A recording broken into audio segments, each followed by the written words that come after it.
The SD card health check feature in WisGateOS 2 automatically monitors your gateway's SD card status. In this video, we'll show you how to check the status, understand the results, and take action when issues appear. With this feature, you can avoid corrupted data by detecting potential issues early.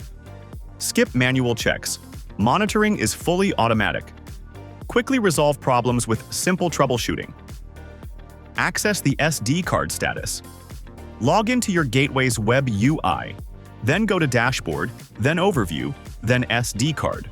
The system checks automatically every approximately 20 minutes. No manual refresh required. SD card status indicators. If the status is normal, your SD card is detected and working properly. If no SD card is detected, the slot may be empty or the card may be loose. Here's what you can do. Power off the gateway. Insert or reinsert the SD card firmly. Power back on and check the status. If the SD card is detected but not readable, it may be dirty, damaged, or incompatible. To fix this, power off the gateway. Remove and inspect the card. Reinsert firmly or try another SD card. Troubleshooting SD card issues. If issues persist after reinserting or replacing the card, contact the support team.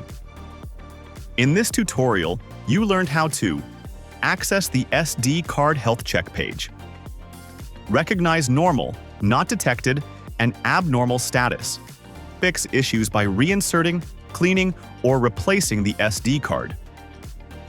In our next tutorial, we'll explore system logs to help diagnose hardware and network issues. Stay secure with automatic SD card monitoring in WisGateOS 2.